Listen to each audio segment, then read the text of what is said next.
Assalamualaikum warahmatullahi wabarakatuh.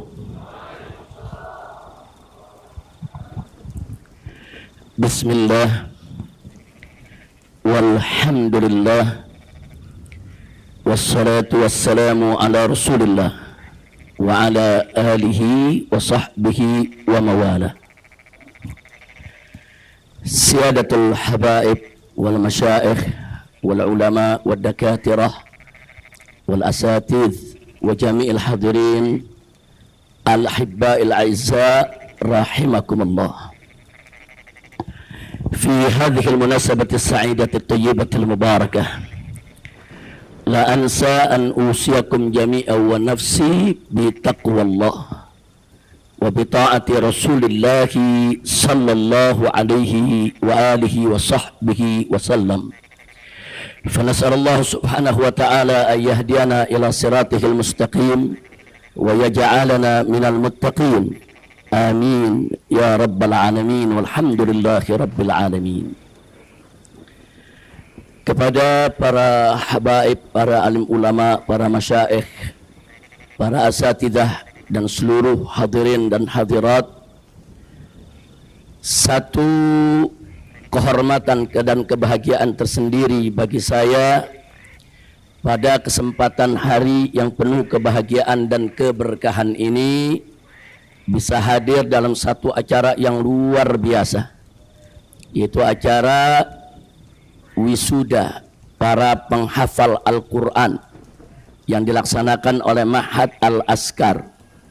Kita sama mendoakan semoga yang mendirikan Ma'had Al-Askar, yang memperjuangkannya, yang mengurusnya, wabil khusus keluarga besar akhina Al-Fadil Syekh Fahmi bin Abdul Qadir Al-Askar hafidhahullah ta'ala wa ra'ah, senantiasa mendapatkan limpahan rahmat dan barakah dari Allah subhanahu wa ta'ala. Dan mudah-mudahan Ma'had Al-Askar, nasallallahu subhanahu wa ta'ala an yaj'alahu ma'hadan ma'muran munawwaran salihan tayyiban nafi'an mubarakan, amin ya rabbal alamin. Baik ahiba'il kiram, acara demi acara sudah sama kita ikuti dengan seksama. Bahkan ada bagian-bagian acara tadi yang begitu mengesankan, membuat kita semua terharu tatkala para wisudawan dan wisudawati tadi bertemu berpelukan dengan para orang tua mereka. Kita berdoa mohon kepada Allah agar para wisudawan dan wisudawati yang tadi sudah diwisuda di tempat ini, semoga hafalannya diperkuat oleh Allah, dijaga oleh Allah, dan semoga tetap sampai akhir hayatnya menjadi hafiz dan hafizah. Amin ya rabbal alamin. Nah, berkaitan dengan ini ya ikhwan, saya ingin ingatkan diri saya dan semua yang ada di sini apa yang Allah nyatakan dalam Al-Qur'anul Karim. Wallahu subhanahu wa ta'ala qala inna nahnu nazzalna dzikra wa inna lahu lahafizun. Shadaqallahul azim. Luar biasa ibadallah. Dalam ayat ini Allah sendiri yang menyatakan inna nahnu, sesungguhnya kami, nazzalna dzikra, telah menurunkan adz-dzikra. Adz-dzikra salah satu nama daripada Al-Qur'an. Kita tahu bahwa Al-Qur'an memiliki banyak nama. Salah satu namanya disebutkan oleh Allah dalam Al-Qur'an adalah adz-dzikra. Inna nahnu nazzalna dzikra wa inna lahu lahafizun. Dan Allah subhanahu wa ta'ala memberikan jaminan, di mana Allah menyatakan bahwa sesungguhnya kamilah yang akan menjadi penjaga Al-Quran. Bagian pertama yang ingin sama kita kaji pada kesempatan yang singkat ini, saudara, kenapa di awal ayat ini Allah memilih kata nahnu, inna nahnu. Allah memilih kata nahnu, Allah tidak memilih kata ana. Nahnu kita tahu dalam bahasa Indonesia adalah kami. Sesungguhnya kami yang telah menurunkan Al-Quran, kami. Maka di sini ada dua jawaban yang menarik.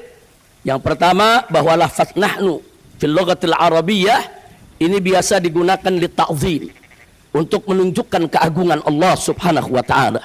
Jadi kami dalam ayat ini bukan untuk menunjukkan adat, tapi untuk menunjukkan ta'zimillahi subhanahu wa ta'ala, untuk kita mengagungkan Allah. Allah maha besar, Allah maha agung, dan Allah maha berhak untuk menggunakan nahnu untuk zatnya, saudara. Itu yang pertama. Tapi ada rahasia lain kedua yang juga perlu kita sama-sama menghayatinya, saudara. Kalau Allah Subhanahu wa taala sudah menyatakan nahnu, ada isyarat. Berarti di sana ada unsur lain yang Allah libatkan. Baik dalam penurunan Al-Qur'an maupun di dalam penjagaan Al-Qur'an. Di dalam menurunkan Al-Qur'an unsur lain yang Allah libatkan, pertama adalah malaikat Jibril alaihissalam, yang Allah libatkan, Allah tugaskan untuk melakukan proses pewahyuan kepada Nabi kita Sayyiduna Muhammad sallallahu alaihi wa alihi wa sahbihi wasallam. Nah, kemudian enggak sampai di situ. Kemudian Nabi alaihi salatu wasallam setelah menerima proses pewahyuan Al-Qur'anul Karim, beliau sampaikan kepada para sahabatnya yang mulia radhiyallahu anhum. Di mana kemudian para sahabatnya menyampaikan ke tabi'in, tabi'in menyampaikan ke tabi'in, dan seterusnya sampai ke zaman kita sekarang ini. Jadi bagaimana Allah menurunkan Al-Quran kepada kita melalui proses pewahyuan, melalui malaikat Jibril kepada Nabi. Kemudian Nabi menyampaikan ke sahabat, sahabat menyampaikan ke tabi'in, tabi'in menyampaikan ke tabi'in, dan seterusnya sedemikian rupa. Inilah unsur-unsur lain yang dilibatkan oleh Allah Subhanahu wa taala di dalam menyampaikan Al-Qur'an hingga sampai kepada kita saat ini. Alhamdulillahi rabbil alamin.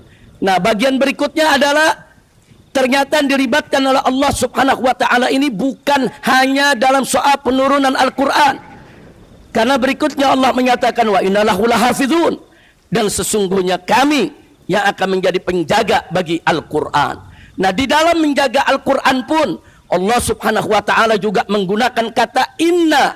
Lagi-lagi Allah menggunakan kata kami, saudara. Kenapa? Karena ternyata di dalam menjaga Al-Quran Allah juga melibatkan unsur-unsur lain. Allah berikan, Allah pilih, Allah berikan tugas kepada mereka untuk menjaga Al-Quran. Nah, siapa di antara yang dipilih oleh Allah untuk menjaga Al-Quran? Al-Huffaz. Mereka-mereka yang menghafal Al-Quranul Karim.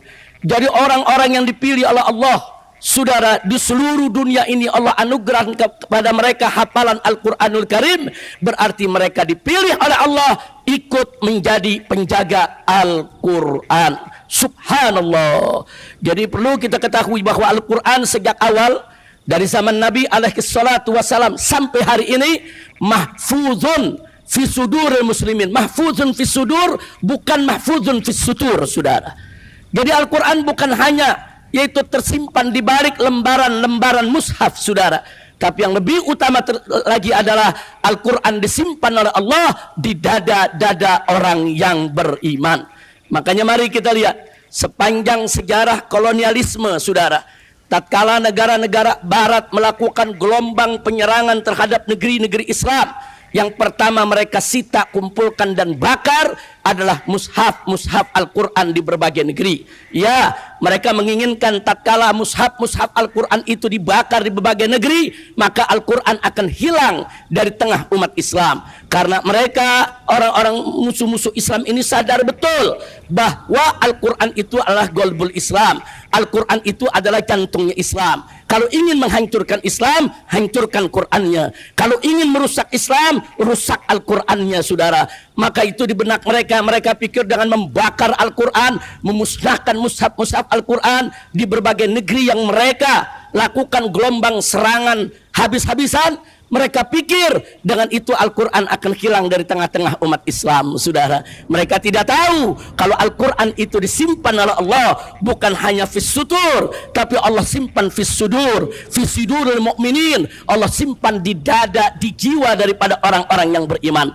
Jutaan mushaf mereka bakar, tapi ternyata Al-Quran tetap tidak hilang. Kenapa? Al-Quran terjaga dalam hafalan umat Islam. Al-Quran terjaga dalam dada umat Islam. Al-Quran terjaga dalam jiwa-jiwa umat Islam yang tersebar di seluruh dunia. Sehingga begitu satu mushaf dibakar, besok umat Islam bisa membuat mushaf yang lainnya. Begitu 1 juta mushaf dibakar, besok umat Islam bisa mencetak, menulis kembali, yaitu mushaf Al-Quran yang yang berasal dari hafalan mereka yang dianugerahkan oleh Allah Subhanahu wa taala. Alhamdulillahi rabbil alamin. Jadi kita enggak usah khawatir, Al-Qur'an ini saudara sampai hari kiamat akan tetap dijaga oleh Allah. Itulah salah satu mukjizat Al-Qur'an, yaitu mukjizat abadi. Mukjizat abadi. Kenapa kita katakan mukjizat abadi, saudara? Karena Al-Qur'anul Karim tetap bisa disaksikan sebagai mukjizat, tetap bisa dirasakan sebagai mukjizat sepanjang zaman. Ini perlu kita garis bawahi, saudara. Mukjizat Nabi banyak. Ada air jernih yang keluar dari jari jemari Nabi. Ada bulan yang bisa dibelah. Begitu banyak mukjizat yang Allah berikan. Tapi jangan lupa, semua mukjizat-mukjizat tersebut hanya bisa disaksikan dan dirasakan oleh mereka yang hidup di zaman Nabi, saudara. Hanya bisa dilihat, dirasakan oleh mereka yang ada dulu bersama Nabi, ikut menyaksikannya. Sementara saat ini kita hanya mendengar ceritanya, saudara, sebagai fakta sejarah. Tapi Al-Quran sebagai mukjizat tetap bisa dilihat, tetap bisa didengar, tetap bisa disaksikan, tetap bisa dirasakan mukjizatnya, saudara, sepanjang zaman oleh seluruh pengikut Nabi kita Sayyiduna Muhammad sallallahu alaihi wasallam.